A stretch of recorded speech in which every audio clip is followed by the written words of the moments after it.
তুমি কেন কষ্ট পাচ্ছ? তোমার মেয়ে কি আমাদের কথা একবারও ভেবেছে? আমি কখনো ভাবতে পারিনি আমাদের বড় মেয়ে এমন একটা ঘটনা ঘটাবে। ভাগ্যিস ভালো যে আমার ছোট মেয়ে অন্তত বোঝে আমাদের। আজ কি হতো ভাবতে পারছো? তারপরে অনেকে অনেক কথা বলছে পিঠে পিছে, তবে সবাইকে ম্যানেজ করা গেছে। তুমি কান্না থামাও। আমার কান্না থামছে না। কি করব আমি? আমাকেও মেয়েটা একবার বলল না, আমাদের বলতে পারতো, তাহলে এমনটা হতো না। আরে আমরা ওকে জোর করে বিয়ে দিচ্ছিলাম নাকি? ওকে যখন আমি জিজ্ঞাসা করলাম, ও বলল না, তোমাদের ইচ্ছাই আমার ইচ্ছা, আর শেষে এমন কাণ্ড ঘটালো। আজকালকার ছেলে মেয়েদের বোঝা অনেক কঠিন। এরা কখনো ফ্যামিলির কথা ভাবে না, নিজেদের কথা ভাবে শুধু। ওগো, তুমি খোঁজ নাও না, কি করছে, কই আছে মেয়েটা? দেখো, আমি পারবো না। ও চলে গেছে, ভালোই আছে। ভালো থাকার জন্যই তো চলে গেছে, তাই না? হয়তো আমাদের ভালোবাসায় কোনো কমতি থেকে গেছে। ভুলে যাও ওকে। আমি এখন থেকে ভাববো আমার একটাই মেয়ে। এ কথা ভালো করে জেনে রাখো। পরদিন সকালে আমি ভোরে ঘুম থেকে উঠে গেলাম। জলদি করে ফ্রেশ হয়ে ডাইনিং দিয়ে লাফিয়ে বেড়াচ্ছি। মনের ভেতর খুশি আর খুশি, লাফালাফি করছে। একটু পর দেখা করতে বেরিয়ে পড়ব। আম্মু তো রাতেই ওর নাম্বার আর কোনো কোচিংয়ে পড়ে তা বলে দিয়েছে। চিল ভাই চিল। মারিয়াম চোখ ডলতে ডলতে ডাইনিং রুমের দিকে এসেই ভয়ে চিৎকার দিয়ে উঠল। ওর চিৎকার শুনে আমিও লাফিয়ে উঠলাম। মারিয়াম ভয়ার্ত মুখ করে রেগে বলল, ভাইয়া তুই এভাবে লাফিয়ে বেড়াচ্ছিস কেন? ওই পুচকি, তুই এভাবে গাধার মতো চিল্লালি কেন? কি করব? ক্যাঙ্গারোর মতো এভাবে সাত সকালে লাফিয়ে চলেছিস, আর এত সকালে তো আজ পর্যন্ত তোকে উঠতে দেখিনি। আজকে হঠাৎ কি হলো তোর? কি হবে? কিছু না, যা তোর কাজ তুই কর। ডাল মে কুছ কালা হে। কালা হোক আর লাল হোক, তোর কি? যা সর সামনে থেকে, আইসে মহারাজ, সর। যা যা, পেতনি কোথাকার। সকাল সকাল পেতনির দর্শন। না জানি আজকে দিনটা কেমন যাবে। শুভ কাজে তোর মতো ভূতকে না দেখলেই ভালো হতো। ভাইয়া এবার কিন্তু আমি তোকে ব্রাশ না করেই খেয়ে ফেলবো। আম্মু! ও মা, কিছু হলে এভাবে গলা ফাটিয়ে আম্মু আম্মু না করলে এর পেট ভরে না নাকি? আম্মুর হাতে পেটানি খাওয়া যাবে না এখন, ওকে পরে দেখে নেব। আমি মুখ ভেঙচি দিয়ে রুমে চলে আসলাম। চুলে হালকা জেল লাগিয়ে নিলাম, সাথে হালকা সুগন্ধি নিয়ে নিলাম। দেখা করতে যাব বলে কথা, কিন্তু কথা হলো আমাকে চিনতে পারবে তো? সে যাই হোক, আমি চিনে নেব।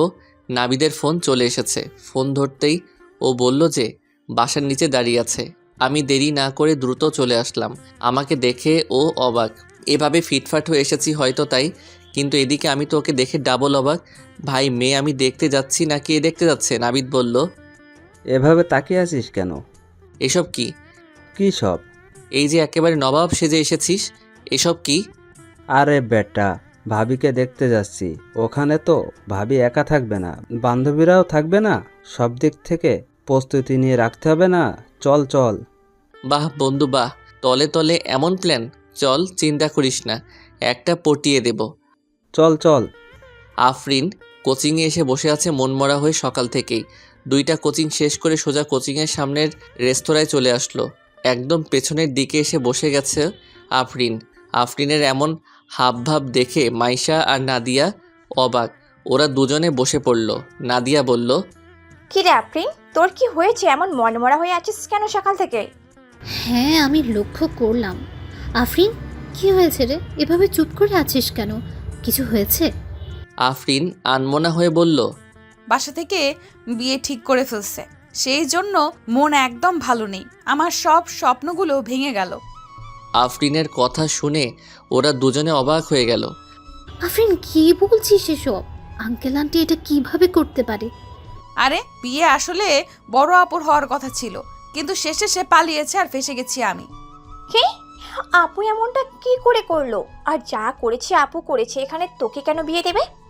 জানি না রে, ভালো লাগছে না, মন ভালো নেই একদম। ছেলেকে চিনিস? মানে দেখেছিস?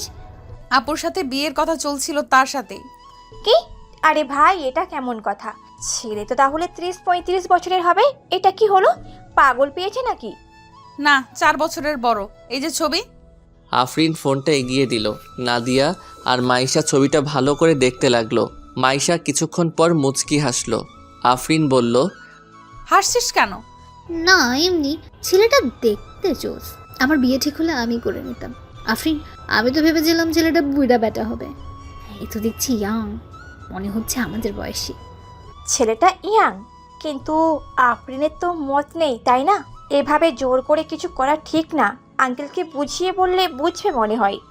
আর সম্ভব নেই, আগামী শুক্রবার বিয়ে। সব ঠিক হয়ে গেছে?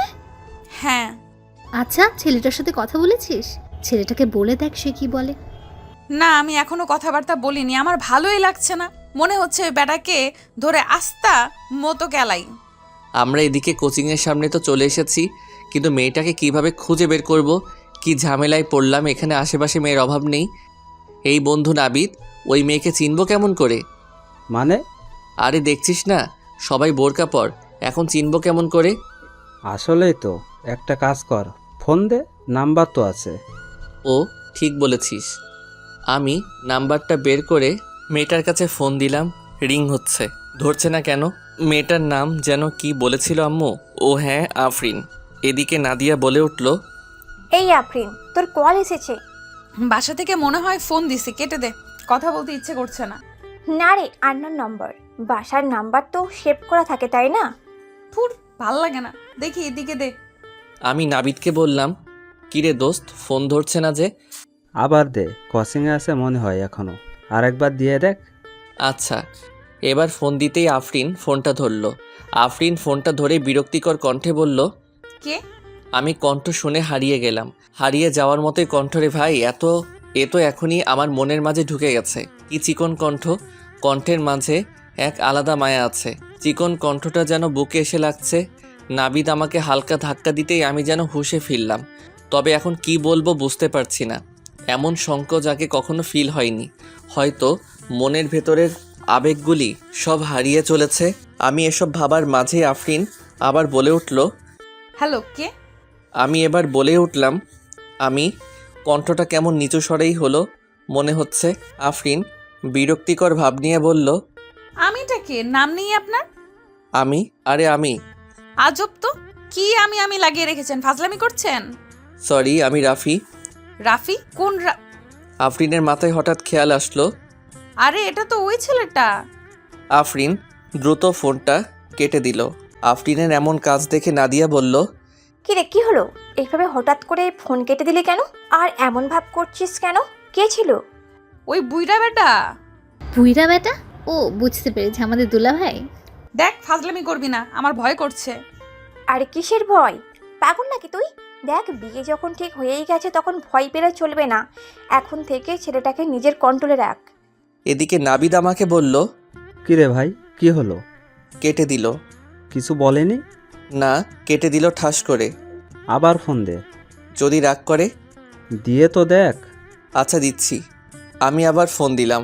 আফরিনের হাতে আবারও ফোনটা বেজে উঠল। আফরিন তো চমকে উঠেছে এবার।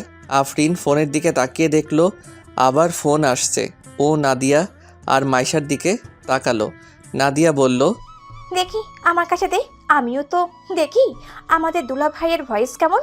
নাদিয়া ফোনটা নিয়ে রিসিভ করলো। আমার কিছু বলার আগেই নাদিয়া ওপাশ থেকে ভারী কণ্ঠে বলে উঠল, হাই, কেমন আছেন? আমি এবার অন্য কণ্ঠ শুনতে পেরে বুঝতে পারলাম এটা হয়তো ওর বান্ধবী হবে। তাই বললাম, জি ভালো, আপনি কেমন আছেন? ভালো। আমাকে চিনতে পেরেছেন? জি না, আমার মনে হয় আপনি আফরিনের বান্ধবী। কিভাবে বুঝলেন? কারণ আপনাদের কণ্ঠ আলাদা। বাবা, এক্ষুনি কণ্ঠ সেভ করে ফেলেছেন দেখছি। ওই আর কি। আচ্ছা, উনি নেই? হ্যাঁ, তো উতলা হওয়ার কি আছে, এখন তো কেবল শুরু। হাই দুলা ভাই, আপনাকে না দেখতে ইচ্ছে করছে। আরে সত্যি, আমি তো আপনাদের কোচিংয়ের এখানেই আছি। কি মানে, আপনি এখানে? এখানেই আছি আমি। আপনারা কই? কি বলছেন? আপনি জানলেন কিভাবে আমরা এখানে? আরে আম্মু বলেছিল, তাই এখান দিয়ে যাচ্ছিলাম। ভাবলাম দেখি দেখা পাই কি না। ও ওকে। আপনারা কই? দেখুন, কোচিংয়ের সামনে একটা রেস্টুরেন্ট আছে। হ্যাঁ দেখেছি। ভেতরে চলে আসুন। নাদিয়া ফোন রাখতেই আফরিন বলে উঠল, কি বলছিস এগুলো? কে আসবে? আমাদের দুলা ভাই আসছে। মানে এখানে কই থেকে আসছে? হ্যাঁ, এখানেই এসেছে, তাই বললাম ভেতরে আসতে। যাক, দুলা ভাইকে দেখে নে তাহলে। আমি আর নাবিদ ভেতরে ঢুকে চারিদিকে খুঁজতে লাগলাম। কই রে বাবা, কোথায় আছে? নাবিদ আমাকে ইশারা করে বলল, রাফি, সামনে দেখ, ওরাই মনে হয়। আমি পেছনের দিকে তাকালাম। তিনজন বসে আছে। আমার এখনই কেমন জানি মনের ভেতরে চিনচিন ভয় অনুভব হচ্ছে। তবুও আমি আর নাবিদ আস্তে আস্তে ওদের কাছে চলে আসলাম। বোরখা পরে আছে, তাই চিনতেও পারছি না। তবে এদের মাঝে একটা মেয়ে নিচের দিকে তাকিয়ে আছে, একবারও আমাদের দিকে তাকায়নি। মনের ভেতর ধপ করে উঠল, তাহলে এটাই আমার হবু বউ? নাবিদ বলে উঠল, হাই, আপনারাই রাইট। জি জি আমরাই। আপনারা ভালোই অনুমান করতে পারেন দেখছি। আরে দাঁড়িয়ে আছেন কেন, বসুন না। It's okay. আমরা দুজনে বসে পড়লাম। আমি তো বারবার আর চোখে মেয়েটির দিকে তাকিয়ে চলেছি। মেয়েটি একবারও আমার দিকে তাকায়নি, এখনও নিচের দিকেই মাথা নত করে আছে। নাদিয়া বলল, তো আমাদের দুলাভাই মানে হবু দুলাভাই, আপনি কি আমাদের বান্ধবীকে দেখেছেন? না, আসলে আব্বু আম্মু বিয়ের জন্য বলল আর আমিও হ্যাঁ করে বসলাম। আব্বু আম্মুর পছন্দ মতোই ভেবেছি বিয়ে করব, তাই আর কিছুই ভাবিনি, হ্যাঁ বলে দিয়েছি। বাহ বাহ, আদর্শ ছেলে। আপনি কি চিনতে পারছেন এখানে আপনার জনকে?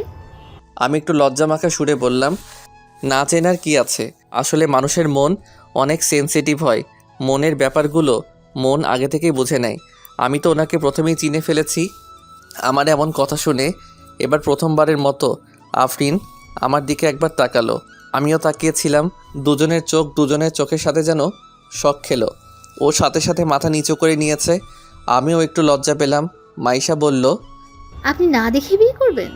আমাদের বান্ধবীর যদি কোনো সমস্যা থাকে তখন কি করবেন? আমি মুচকি হাসলাম, মনে মনে ভাবলাম আমি তো প্রথমেই কণ্ঠের মায়ায় পড়ে গেছি, এখন আর কিছুতেই যায় আসে না, যেমনই হোক না কেন। যদি এই কণ্ঠের মায়াবিনীকে না পাই তাহলে এই জীবন বৃথা। সব মানতে রাজি, তবু একে হারাতে না। কি হলো, আপনি হাসলেন যে? কি ভাবছেন? আসলে এটা আপনাদের অপিনিয়ন, আমার কাছে বিষয়টি অনেক আলাদা। তাই নাকি? তবে ডেফিনেশন যাই হোক, বিয়ের পর যদি দেখেন বান্ধবীর কালো রূপ নেই, গুণ নেই, তখন মেনে নিতে পারবেন? আপনারা সাহিত্য বোঝেন? আমার এমন কথায় সবাই একটু অবাক হলো, তবে এই অবাক তো লুকিয়ে আফরিন প্রথমবারের মতো বলে উঠল, সাহিত্য দিয়ে জীবন চলে না, আপনি বুঝি সাহিত্য নিয়ে চলেন? আপনাকে দেখে তেমনই মনে হচ্ছে। আমি ওর মিষ্টি আওয়াজে যেন সব কিছু ভুলে গেলাম, একদম পিচ্চিদের মতো মায়াবী কণ্ঠ।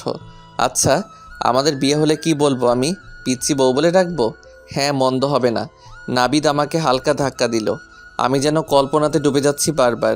নীরবতা ভেঙে বললাম, জীবন চলার পথে মানবিক ধারণা সাহিত্যের পরিচর্যায় চলে না ঠিকই, তবে ধারণার বিপরীতে গন্তব্য ঠাঁই না পেলে সাহিত্যকে পড়ে নিতে দোষ কোথায়? আমার কথার পর কিছুক্ষণ নীরবতা ছেয়ে গেল, কারো মুখে কথা নেই। আমি আফরিনের দিকে লক্ষ্য করে বলে উঠলাম, আপনার কি মত? আমাকে বিয়ে করার জন্য আপনি প্রস্তুত তো? এরপর কি হয়েছে জানতে চাইলে সাবস্ক্রাইব করে পাশে রাখা বেল আইকনটি বাজিয়ে রাখুন পরবর্তী পার্ট মিস না করতে চাইলে। ধন্যবাদ সবাইকে আমাদের পাশে থাকার জন্য।